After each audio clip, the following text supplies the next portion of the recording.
Now, straight to our next conversation.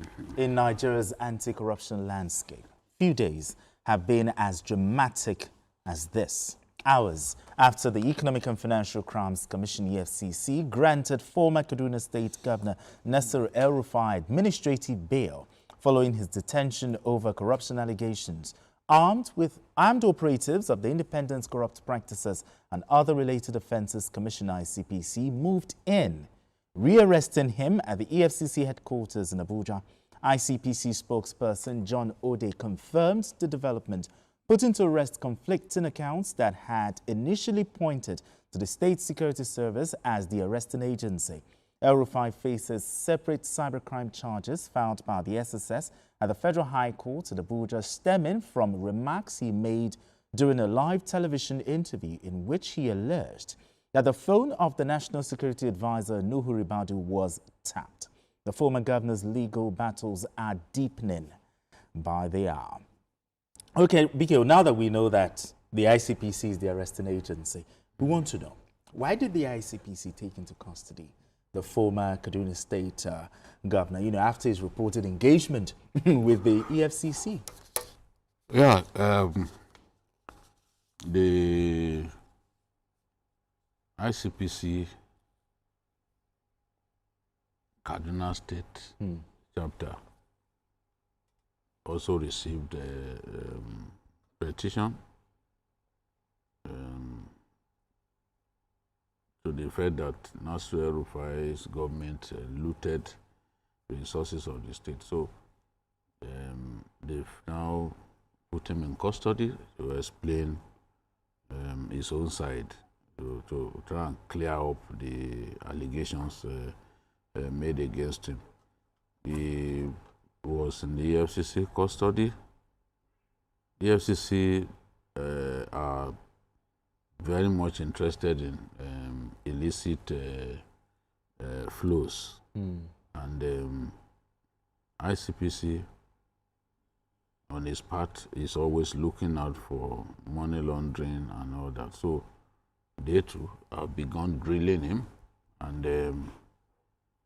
the EFCC released him in the night, apparently to ensure that there is no drama, the sort of drama that we saw the other day. Okay. So the EFCC, the DSS actually assisted when the ICPC called for backup. The DSS stepped in and provided the backup. Okay. Yes, that's why they said, oh, it's DSS. DSS that arrested. But they actually provided backup for the ICPC to be able to effect his arrest, put him in custody, and ask him questions. It's for someone that will come to respect so much. This is really an unfortunate situation because for the DSS now, as far as they are concerned, Detains El-Rufai has talked himself into trouble. There is a matter of phone tapping. There is a matter of the security, the chemicals that he claimed were being imported. So they are going to be asking questions about that. And we've also heard that the matter of Dadiata's the critic who disappeared. Okay. The fiery critic who disappeared, they also want to ask him questions. Not because they are convinced that El-Rufai killed Dadiata, but he also said that he was aware that a policeman effected his abduction. So apparently they are going to be asking him questions about that. Because by our laws, if you are aware of the commission of crime, you have an obligation to report. If you are aware that somebody was tapping the lines of the NSA, you have an obligation to report because it's a crime against the state. If you are aware that somebody effected the abduction of a critic that later disappeared into thin air, you have an obligation to report. So how it comes out of these multiple problems, I don't know. But these are difficult times for the former Kaduna State MSman, and he has to clear his name. He has to clear his name. Absolutely. He has to clear his name. I mean, Majid, with both the EFCC and the ICPC involved, what does this signal? Looking at what's going on with what he has is a tripod, not 2 legs. He has a case with the EFCC, which was the case filed by the Kaduna State House of Assembly, 432 billion during his tenure between 2015 and 2023.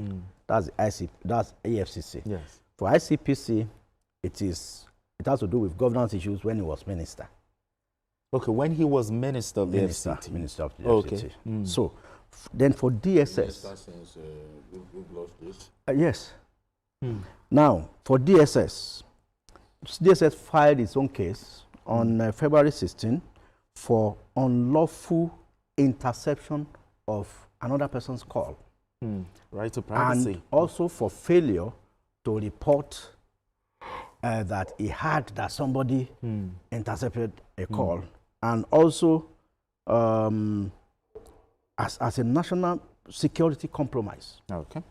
So those are the, so he has a case with the EFCC, the ICPC, and the DSS.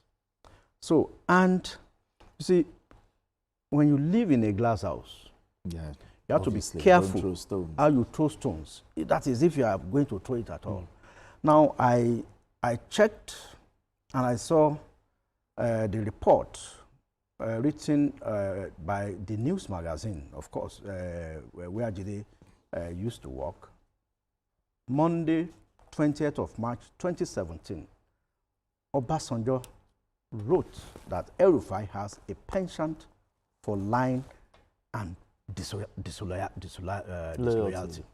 So because how can you come on national television and say, even if you have more than one head, we are saying it that yes, the national security advisor, yes, I mean, I know somebody who is aware how his phone was tapped and that the person told you, and the person was asking him, I hope you know that this thing is criminal. He said, yes, is the government not doing it to others?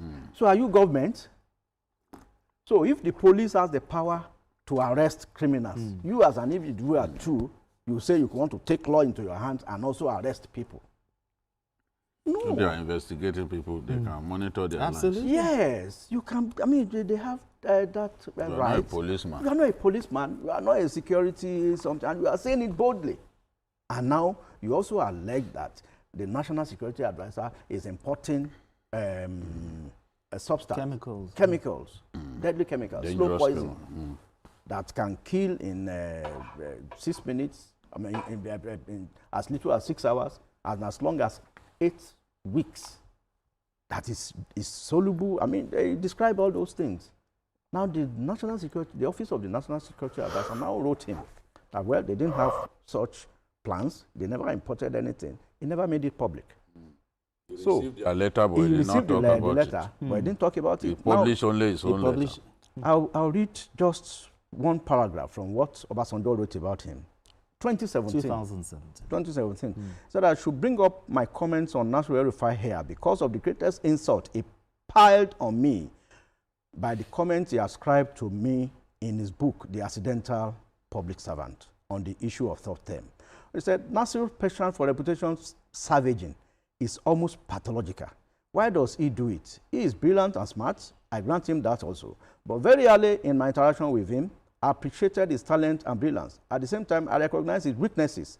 The worst being his ability to be loyal to anybody or any issue consistently for long, but only to himself alone. So he's only loyal to himself. So he barefacedly lied, which he did to me against his colleagues and so-called friends.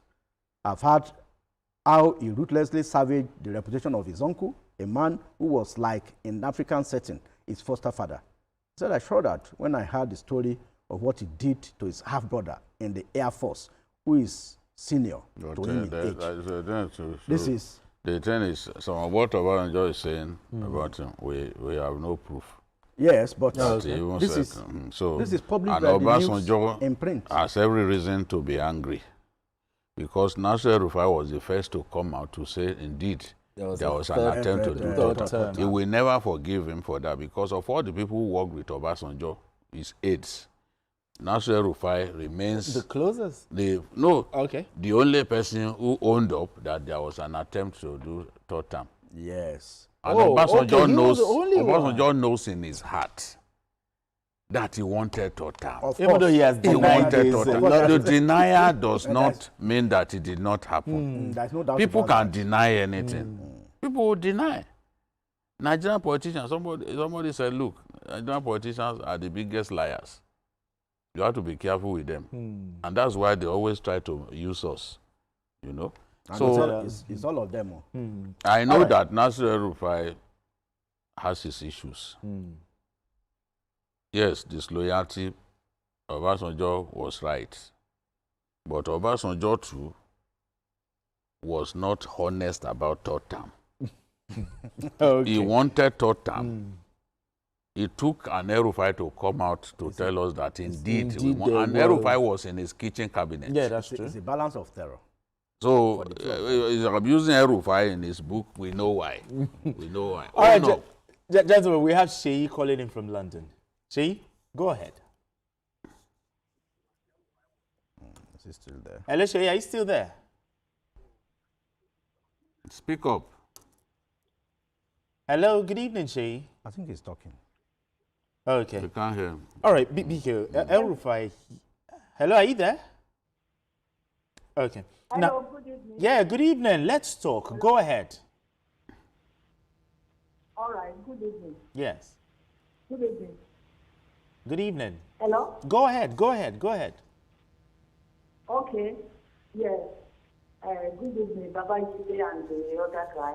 I always follow your program. It's a good one. So I'm just commenting on El-Rufai.